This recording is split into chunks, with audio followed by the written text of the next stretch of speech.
Welcome back, friends. Thanks for being here. Buckle up and subscribe because it's going to be fun. This is machine number 2 in the Commodore 64 haul series. Check the channel for some previous videos on this series where we repaired machine number 1 and went over what we got and some power supply issues and all that kind of jazz. And here we are with this machine. I took it out of the case. I removed the RF shield from the back, so that's good to go. I got it plugged in and ready to work, so let's get started. This one's got a couple of chips in sockets, ROM chips, processor, PLA, the SID chip's missing, and the VIC-2 is missing. So I went and grabbed a VIC-2 and a SID chip. This is a known working VIC-2 and a known working SID, and then these are a couple of spare VICs that I have. You can see they're from a couple of different batches there, but I want to make sure that it works. Then I'll put this in, and once we get farther along in the process, I'll put the SID in. I don't want to put that in until the end. So let's get the VIC-2 chip in. This is the one from machine number 1 that we already worked on, and this is a 1984 26th week chip. And you can see in the corner there the video display. Let's turn her on for the first time, and it went from nothing, no display at all, to a blank screen. So that's progress. We know that the video is putting out a signal, but it doesn't have anything to put out. This is my dead chest cartridge. I got this off of eBay. I'll put a link in the description below for it. This has got 2 ROMs on it, the dead test ROM and the C64 Doctor ROM. And then you can push this little switch here to switch between the two of them. It's got a little power LED on it. It's a pretty handy little cartridge. I find a lot of value in the dead test. I really haven't found one way or the other whether I like the Doctor ROM or not. And that's just because I'm more familiar with the dead test than anything else. The one thing I would recommend if you get one of these is get one with an actual cartridge on it so you have something to grab onto.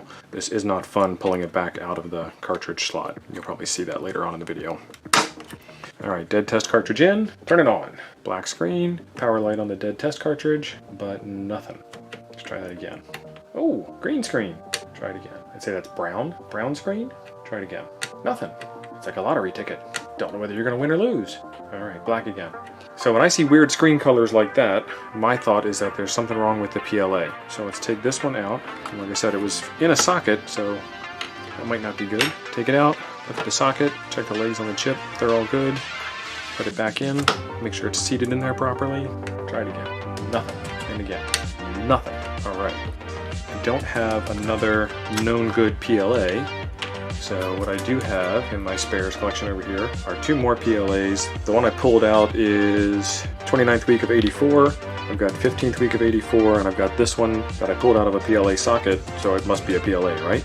Let's try the 15th week of 84 first. Put that in, turn it on. Oh, flashes. 1, 2, 1, 2, 1, 2. All right, 2 flash codes means U24 memory chip is bad. Alright, I've got some memory chips here. What's in there are Micron Technology chips, and where is it? I don't even know if you'll be able to focus on that. What is that? That's Hitachi's logo? Old chips are fun. Alright, U24. So what happens with RAM chips is they kind of fail shut, I guess is a good terminology for it there. It's a high impedance, so there's no signal going through these guys. They just appear closed. So you put one over top of it, and you're opening that circuit back up again. Let's do that. 1, 2, 3. 1, 2, 3. All right, that's a different flash code. 3 is U11. Same kind of chip. U11 is that one right there. Let's see how that works. Turn it on. No flashes. Dead test cartridge usually takes a while to get to the first opening screen because it's doing all the RAM tests. Screen looks good. We'll run it through this first test and see if anything else comes up bad. And then I will pull out the desoldering iron and get rid of the RAM chips that are there and put in some sockets. Put those RAM chips in real sockets and run the test again.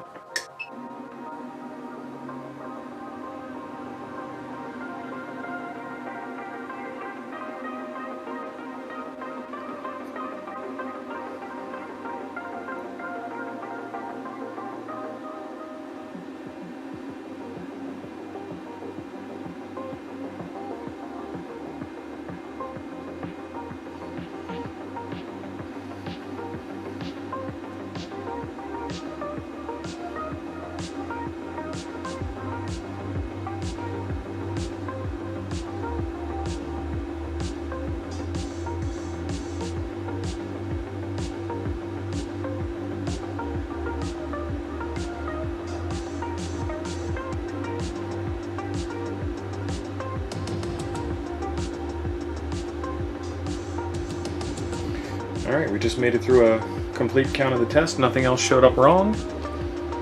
Desoldering iron is warming up. So I'm going to pull the dead test cartridge out.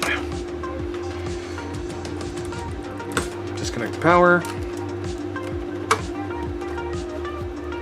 And now I got to find where those chips are on the back of the board.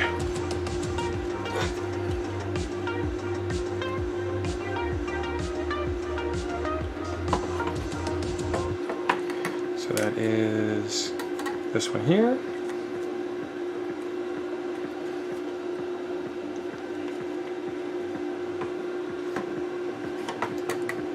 And that one there.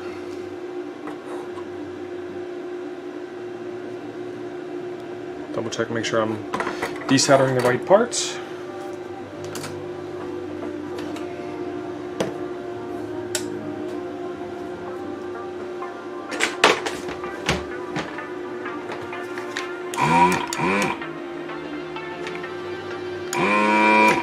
All right, that seems happy.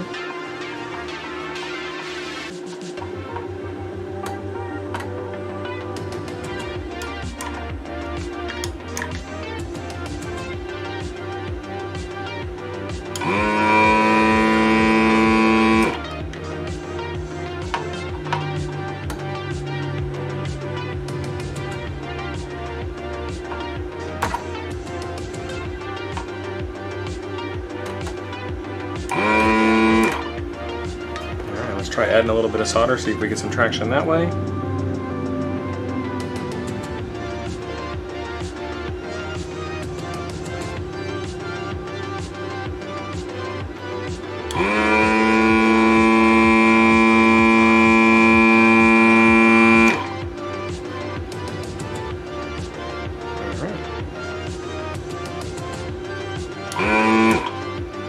Some technical difficulties. It's clogged up.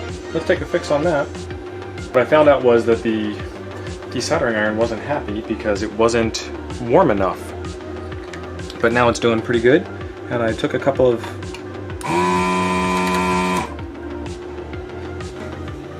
pins off. So what I'm going to do is get all the rest of these done, and then we will jump right back into it. Alright, we got number 1 done. Number 2's being a little stubborn, and a couple of lessons learned. So what you can do is you can put it over top of the pin, and you can kind of see the solder liquefy around the bottom. And you pull on it, and if you're pulling on it and it doesn't pull in on the trigger, not pulling on the board or anything, and it's not liquefying and it's not moving and it's not changing, probably got some old solder on there, you need a little refresh. The other thing is that there's a lot of feeling going on with this tool, which is pretty nice. I can actually feel when the pin breaks loose from the board, and then as long as I can wiggle that pin back and forth and feel a little bit of tension on it, I'm pretty confident that I've got it. So when you get to the point where you've got some stubborn pins that don't want to come off, just need to add some fresh solder, like so. And this thing basically is a soldering iron with a vacuum pump on it, so you can do that right here. It's a little bit better.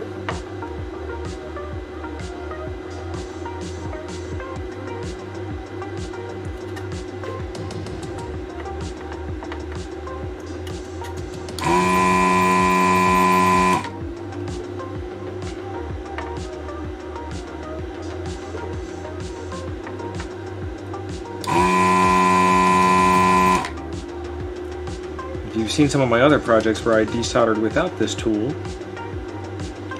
you will agree that this is the way to go.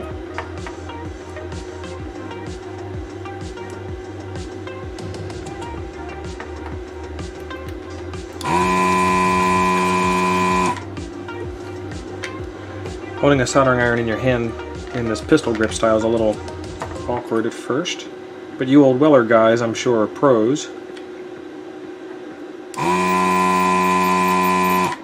And you think the pencil tip soldering irons are weird. Something out there for everybody, more than one way to do it.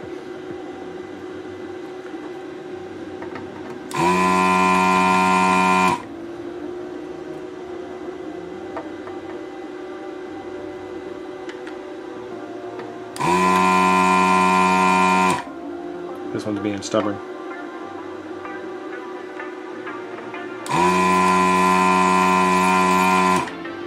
There we go.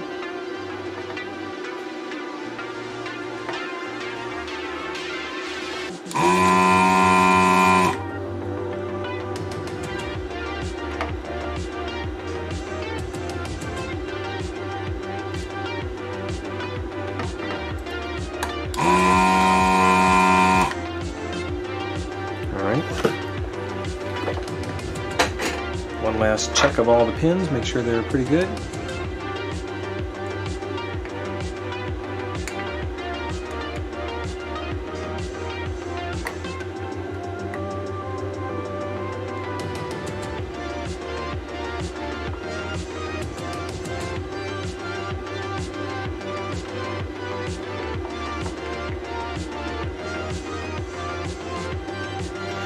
Should be decent. Let's try it.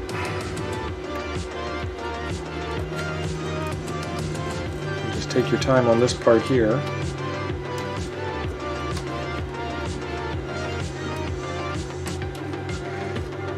Because if they aren't good, you could do some damage to the board. It's better to take some time. There we go.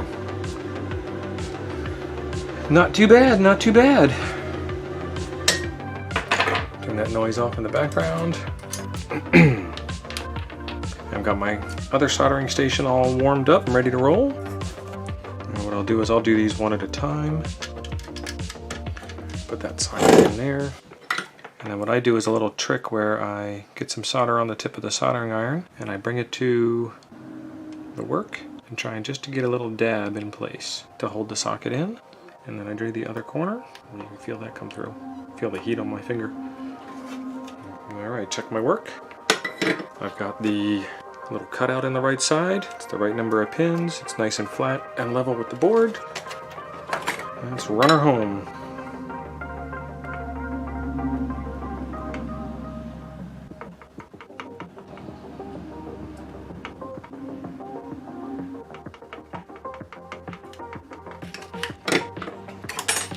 The angle I was looking at on those pins, I couldn't even see the pin.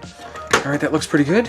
Take the orientation of this socket, drop it into place, and we'll do the same thing. We'll bring a little bit of solder to the tip of the soldering iron, and then pin the two corners in. If this was a bigger project, I might get out some tape or something and tape them in place and do all that jazz, but this is just two real quick sockets. It'll be fine. Alright, how do they look? A little wobbly, but flat. A little bit more on this top pin. Flatten it out. Not wobbly anymore. Notches in the right location. Looks good. Let's solder it home.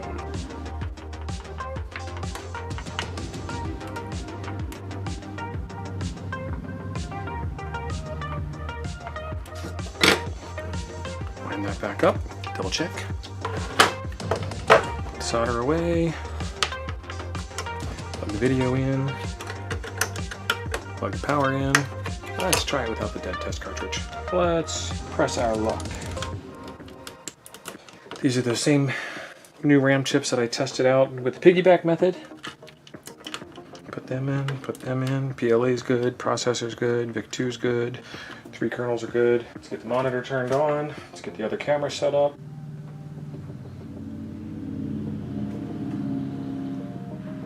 Alright, no signal. Good. Let's turn it on. Yay! 38911 bytes free. That looks pretty good to me. Alright, let's get a keyboard on this and get the SID in it and run the test again. Let's do the SID real quick. Turn the machine off. Put the SID in. Put the dead test cartridge in.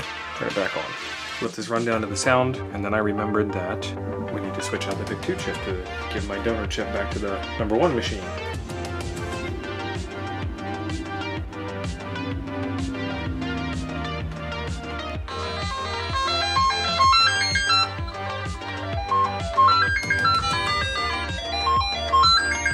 Alright, full test. Sound looks good. Well, I guess the sound sounds good. Let's turn that off. Pull the VIC2 out. That thing's got a death grip in there. Alright, what's the newest one that I have? 83, 82. Let's do this one with the yellow mark on it. Let's see. Turn it on. A little blurry with this older chip, but it works. Alright, let's get it back in the case and check out the keyboard. I guess real quick before we do that, we can check out these other VIC-2s and see if any of them are any clearer looking, or if it's just that chip.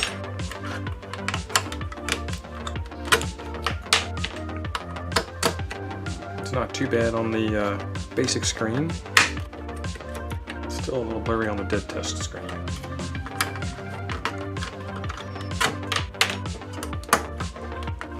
That one went in a little sideways.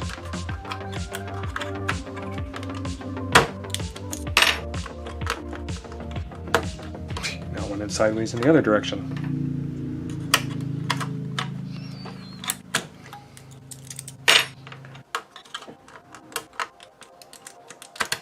Alright, that's in good. Yeah, and that's a little fuzzy also. Alright. Let's get it back in the case, check out the keyboard, and see what we need to do, if anything, about those guys. So the VIC-2s are good. I'm going to say that this PLA is suspect. Since we put that PLA in, and it got instantly better.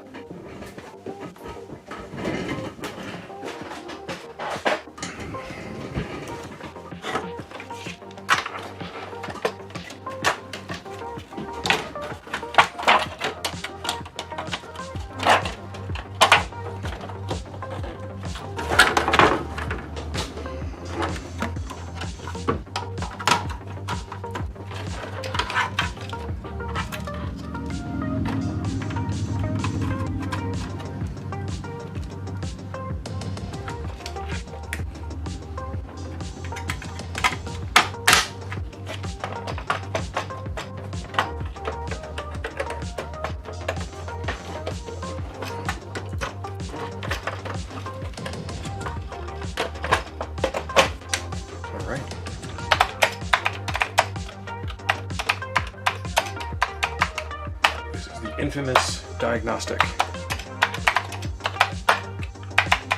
Hey!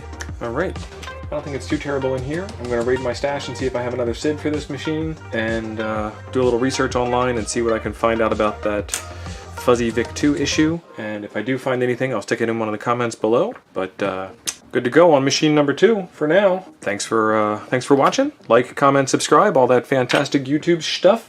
If you like what I do, there's a donation link in the bottom to help keep the channel going. If there's something you'd like to see me build or repair, feel free to mail it to the address down below. Thanks again.